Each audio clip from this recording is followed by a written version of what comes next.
Welcome to our class. Today's our topic seed.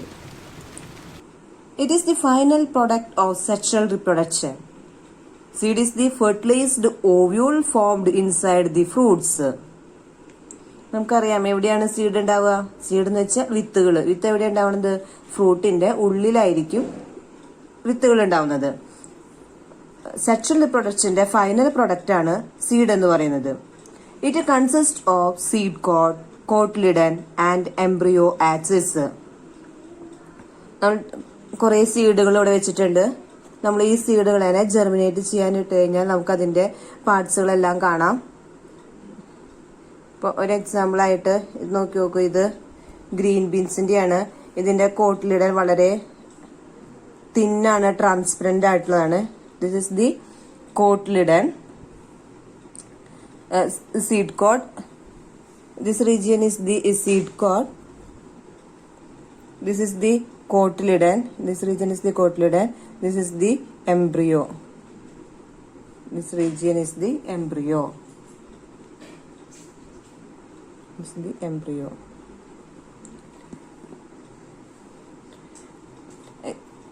It consists of seed coat. Seed consists of seed coat, cotyledons and embryo axis. The cotyledons are simple. In case of leguminous plants, these cotyledons are generally thick and swollen due to storage food. Leguminous plants എന്ന് വെച്ചാൽ പയറുവർഗ്ഗങ്ങളാണ്. അവരുടെ കോട്ട്ലിഡൻസിന്റെ പ്രത്യേകത വളരെ തിക്കായിരിക്കും, swollen വീർത്തിരിക്കുന്നവരാണ്. അവരുടെ function എന്താണ്? Storage of food. Mature seeds may be non-albuminous and albuminous seeds. ഇപ്പോൾ matured ആയിട്ടുള്ള സീഡ്സിനെ രണ്ട് തരത്തിൽ നമ്മൾ ക്ലാസിഫൈ ചെയ്യുന്നുണ്ട്. First one is the non albuminous. Non albuminous examples P, groundnut, beans. These are the examples of the non albuminous seeds or called X albuminous. Then examples of albuminous seeds are the wheat, sunflower, etc. First we are discussing about non-albuminous or ex-albuminous seeds.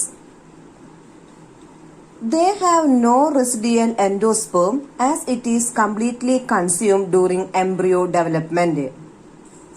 They have no residual endosperm as it is completely consumed during embryo development. എംബ്രിയോയുടെ development ടൈമില് അവര് ആ എൻഡോസ്പേമിനെ complete ആയിട്ട് അവരെന്ത് ചെയ്യാണ്? Consume ചെയ്യാണ് ചെയ്യുന്നത്. അങ്ങനെ അവര് കംപ്ലീറ്റ് ആയിട്ട് യൂസ് ചെയ്യുന്നവരായിരിക്കും നോൺ ആൽബുമിനസ് അല്ലെങ്കിൽ എക്സ് ആൽബുമിനസ് സീഡ്സ് എന്ന് പറയുന്നത്. Then albuminous seeds, they retain some endosperm. അവര് കുറച്ച് എൻഡോസ്പേംസ് അവിടെ ബാക്കി വയ്ക്കും. അവരാണ് albuminous seeds. Two type of seeds, non-albuminous and albuminous. Examples of non-albuminous, pea, groundnut and beans. Then albuminous seeds, wheat, sunflower, etc. What is the difference between albuminous and non-albuminous? In albuminous, they retain some endosperm, but in non-albuminous or ex-albuminous, they have no residual endosperm. It is completely consumed during embryo development. In some seeds like black pepper or beet, remnants of the nucleus are persistent. It is called perisperm. This is the perisperm. Remnants of nucleus are persistent. It is called perisperm. ഓവ്യൂളിലെ ന്യൂസ്ലെസിന്റെ ഭാഗങ്ങളിൽ അവശേഷിക്കുന്ന വിത്തുകൾ തന്നെയാണ് perisperm എന്ന് പറയുന്നത്. Structure of ovule we study in our previous class. In the this is the structure of ovule. This part is the nucleus. This is the nucleus. In black pepper, remnants of the nucleus are persistent. That is called perisperm. ഈ ഭാഗങ്ങളെയാണ് perisperm എന്ന് പറയുന്നത്. ഓവ്യൂളിലെ ന്യൂസ്ലെസിന്റെ ഭാഗങ്ങളിലെ അവശേഷിക്കുന്ന വിത്തുകളെയാണ് perisperm എന്ന് പറയുന്നത്. ഏറ്റവും ഉള്ളിൽ കാണുന്ന വൈറ്റ് കളറിൽ കാണുന്ന ഭാഗങ്ങളാണ് perisperm.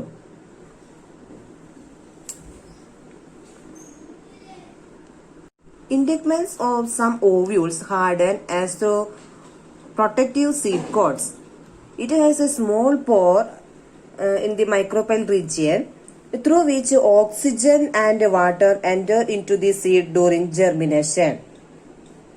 This is seed. In the seed we can see a small pore. Minute pore is present here.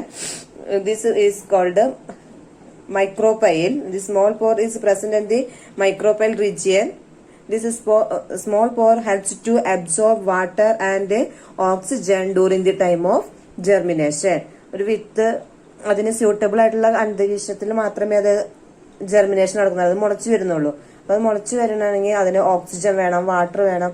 അപ്പൊ അതൊക്കെ അബ്സോർബ് ചെയ്യണത് ഈ മൈന്യൂട്ട് പോർ വഴിയാണ്. ചെറിയ ഓപ്പണിങ്സിലൂടെയാണ് അത് അബ്സോർബ് ചെയ്തെടുക്കുന്നത്. ആസ് ദി സീഡ്സ് മെച്ചേഴ്സ്, നമ്മൾ ആദ്യം പറഞ്ഞിരുന്ന ഒരു സീഡ് ഫോം ചെയ്യേണ്ട എവിടെയാണ്? ഒരു ഫ്രൂട്ടിനകത്തായിരിക്കും സീഡ് ഫോം ചെയ്യണത്. ഇപ്പൊ ഒരു എക്സാമ്പിൾ ആണെങ്കിൽ പയർ ചെടി, പയറുണ്ടായി കഴിഞ്ഞാൽ ആ പയറിന് നന്നായി മെച്ചേർഡ് ആകുമ്പോഴാണ് അതിനകത്ത് സീഡ് ഫോം ചെയ്യുക. As the seed matures it becomes dry by during water content 10 to 15% of mass. ആദ്യം ഒരു സീഡ് അതിനകത്ത് ഫോം ചെയ്യുമ്പോൾ അത് നല്ല ഫ്ലഷി ആയിരിക്കും. അതിനകത്തുള്ള വാട്ടർ കണ്ടന്റ് വളരെ കൂടുതലായിരിക്കും. അത് നല്ല ആ ഫ്രൂട്ട് നന്നായി മെച്ചേർഡ് ആവുന്നതിനനുസരിച്ച് ആ സീഡ് ഡ്രൈ ആയി തുടങ്ങും. ഡ്രൈ ആയി മീൻസ് അതിന്റെ വാട്ടർ കണ്ടന്റ് അത് നന്നായി കുറഞ്ഞു വരും. അപ്പൊ ആ ഫ്രൂട്ടില് 10 to 15%, ആ ഫ്രൂട്ടിന്റെ മാസിന്റെ 10 to 50% മാത്രമായിട്ട് അതിന്റെ വാട്ടർ കണ്ടന്റ് മാറും. The metabolic activity of this embryo slows down. ഇനി ആ സീഡ് ഫ്രൂട്ട് മെച്ചേർഡ് ആവുന്നതിനനുസരിച്ച് ആ സീഡിന്റെ മെറ്റബോളിക് ആക്ടിവിറ്റീസ് അത് സ്ലോ ആക്കി കൊടുക്കും. മെറ്റബോളിക് ആക്ടിവിറ്റീസിന് അത് കുറച്ച് കൊണ്ടുവരും. It may enter a state of inactivity. Inactivity means dormancy. ആ സീഡ് അതിന്റെ ഡോർമെൻസി കണ്ടീഷനിലേക്ക്, അതായത് അതിന് ഉറങ്ങുന്ന ഒരു കണ്ടീഷനിലേക്ക് അത് മാറിപ്പോകും. Under favourable conditions, if moisture, oxygen and temperature, they germinate. ഒരു ഫ്രൂട്ട് മെച്ചേർഡ് ആവുമ്പോൾ ആ സീഡ് അത് ഡ്രൈ ആയി അതൊരു ഡോർമെൻസി സ്റ്റേജിലേക്ക് എത്തും. എപ്പോഴാണോ അതിന് സ്യൂട്ടബിൾ ആയിട്ടുള്ള കണ്ടീഷൻസ് കിട്ടുന്നത് ആ സമയത്ത് മാത്രമേ അത് എന്താവുള്ളൂ, ജെർമിനേഷൻ സ്റ്റാർട്ട് ചെയ്യുള്ളൂ. അപ്പൊ അതിന് സ്യൂട്ടബിൾ ആയിട്ടുള്ള ഫേവറബിൾ കണ്ടീഷൻസ് ഏതൊക്കെ വേണം? മോയ്സ്ചർ വേണം, ഓക്സിജൻ വേണം, ടെമ്പറേച്ചർ വേണം. ഇതെല്ലാം അവർക്ക് എപ്പോഴാണോ സ്യൂട്ടബിൾ ആയിട്ട് കിട്ടുന്നത് ആ സമയത്തായിരിക്കും അത് അതിന്റെ ജെർമിനേഷൻ സ്റ്റാർട്ട് ചെയ്യുന്നത്. Advantages of seeds. Seeds have some advantages. First one, pollination and fertilization are independent of the water. Seed formation is more dependable. Seeds have better adaptive strategies for dispersal to new habitats and help the species to colonize in other areas.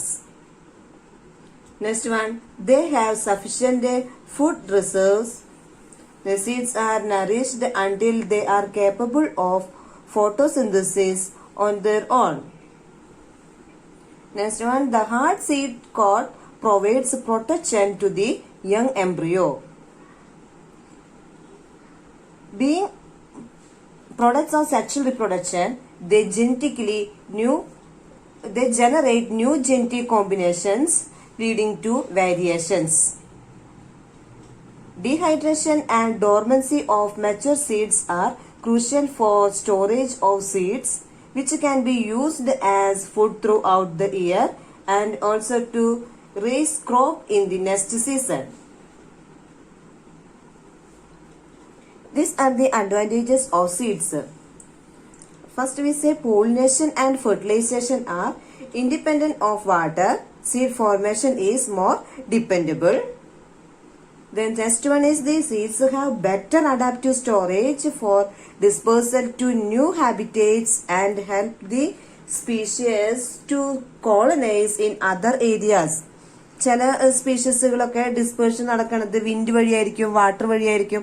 അങ്ങനെ അവർ dispersion നടക്കുന്നവരെ അവരുടെ colonies വേറെ ഒരു ഹാബിറ്റേറ്റില് അവർക്ക് എന്ത് ചെയ്യാൻ പറ്റും, അവരുടെ കോളനീസിനെ അവർക്ക് അവിടെ പ്രൊഡ്യൂസ് ചെയ്യാനായിട്ട് സാധിക്കും. അപ്പൊ ഒരു ചെടി ഉണ്ടായ മദർ പ്ലാന്റ് നിന്നിടുന്ന അതേ സ്ഥലത്ത് തന്നെ അല്ലാണ്ട് വേറൊരു ഹാബിറ്റേറ്റില് അവരുടെ പ്ലാന്റ്സിനെ അവർക്ക് പ്രൊഡ്യൂസ് ചെയ്യാനുള്ള ഒരു കപ്പാസിറ്റിയും കൂടിയാണ് അത് ഡിസ്പേഴ്സൽ ഓഫ് സീഡ്സ് കൊണ്ട് നടക്കുന്നത്. And they have sufficient food reserves. Young seedlings are nourished until they are capable of photosynthesis on their own. നമ്മൾ നേരത്തെ പറഞ്ഞു കോട്ട്ലിഡൻസ് പഠിച്ചിരുന്ന നമ്മൾ പറഞ്ഞു അവരുടെ ഫംഗ്ഷൻ എന്തായിരുന്നു, providing nutrients for the growing embryo. ഇപ്പം ഇത് നോക്കുകയാണെങ്കിൽ ഇതിനകത്ത് ഇത് സീഡ് കോട്ടാണ്, ഇതിനകത്ത് കോട്ട്ലിഡൻസ് ഉണ്ട്, ഇവിടെ എംബ്രിയോ ഡെവലപ്മെന്റ് സ്റ്റേജസ് നമുക്ക് കാണാനുണ്ട്. അപ്പം ഈ ഒരു എംബ്രിയോ ഡെവലപ്പ് ചെയ്ത് അതിന് സ്വന്തമായി ഫോട്ടോസിന്തസിസ് നടത്തി ഒരു പ്ലാന്റ് ആയി അതിനകത്ത് സെൽഫായിട്ട് ഫുഡ് പ്രിപ്പറേഷൻ നടക്കുന്നത് വരയ്ക്കും ആ ചെടിക്ക് ആവശ്യമായിട്ടുള്ള ഇതിന്റെ ഈ എംബ്രിയോയ്ക്ക് അതിന്റെ അത്രയും വരെയുള്ള ടൈമിന് ആവശ്യമായിട്ടുള്ള ന്യൂട്രിയൻസ് എല്ലാം പ്രൊവൈഡ് ചെയ്യണത് ആ കോട്ട്ലിഡൻസ് തന്നെയാണ്. അതെല്ലാം ഈ സീഡിനകത്ത് തന്നെയാണ് ഉള്ളത്. അപ്പൊ ഈ ഒരു സീഡ് ഇതിന്റെ പുതിയ ജനറേഷൻ സ്റ്റാർട്ട് ചെയ്ത് ആ പുതിയ ചെടിയുടെ ഫോട്ടോസിന്തസിസിലൂടെ അത് സ്വന്തമായി ഭക്ഷണം ഉണ്ടാക്കുന്നത് വരയ്ക്കുള്ള ഫുഡൊക്കെ പ്രൊവൈഡ് ചെയ്യണത് ഇതിനകത്തുള്ള ഈ കോട്ട്ലിഡൻസ് ആണ്. ഇനി ചില സീഡ്സിന്റെ സീഡ് കോട്ട് എന്ന് പറയുന്നത് വളരെ ഹാർഡായിരിക്കും.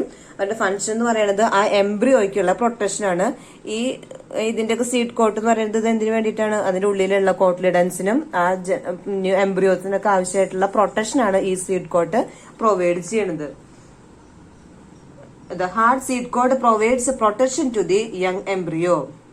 Next point is the being products of the sexual reproduction. They generate new genetic combinations leading to variations. ഇനി നമ്മൾ ആർട്ടിഫിഷ്യൽ പോളിനേഷൻ ഒക്കെ പഠിച്ചിട്ടുണ്ട്. ഇവരെ ഈ സീഡ്സ് ആണ് പുതിയ ജനറേഷനെ പ്രൊഡ്യൂസ് ചെയ്യണത്. ഇപ്പൊ ഇവർ പ്രൊഡ്യൂസ് ചെയ്യുന്നത് സെക്ഷൽ റിപ്രൊഡക്ഷൻ വഴിയാണ്. അപ്പോൾ ഇവർക്ക് ക്രോസ് പോളിനേഷൻ ഒക്കെ നടത്തി കഴിഞ്ഞാൽ നമുക്ക് ഏറ്റവും സ്യൂട്ടബിൾ ആയിട്ടുള്ള വെറൈറ്റീസ് നമുക്ക് പ്രൊഡ്യൂസ് ചെയ്തിട്ട് നമ്മൾ ഉണ്ടാക്കുന്നത് സീഡ്സ് തന്നെയാണ്.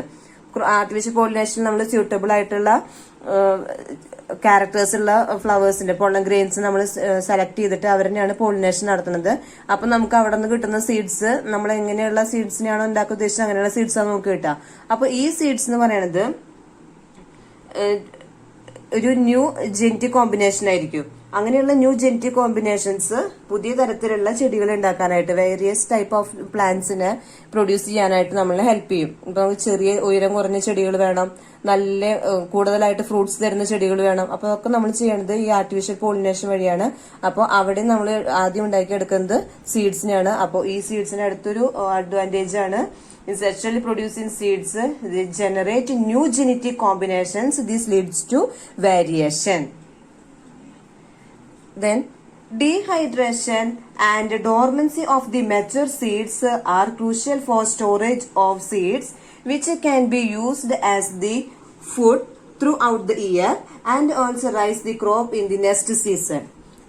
ഇനി നമ്മൾ ഈ സീഡുകളെയൊക്കെ നമ്മൾ ഡ്രൈ ആക്കിയിട്ട് നമ്മൾ സൂക്ഷിച്ചു വെക്കും. അപ്പൊ ഡ്രൈ ആക്കിയുള്ള സീഡ്സ് നമുക്ക് കുറെ കാലം നമുക്ക് അതിനെ സൂക്ഷിച്ചു വെക്കാൻ പറ്റും, സ്റ്റോർ ചെയ്യാൻ പറ്റും, നമുക്ക് ഫുഡായിട്ട് യൂസ് ചെയ്യാൻ സാധിക്കും.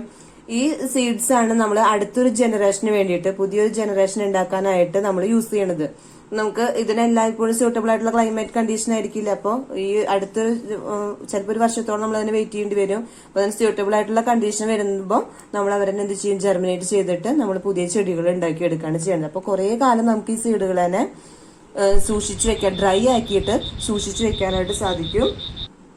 അതിൽ നിന്ന് നമുക്ക് പുതിയ ജനറേഷനെ പ്രൊഡ്യൂസ് ചെയ്യാനായിട്ട് സാധിക്കും. These are the advantages of seeds. Okay, thank you.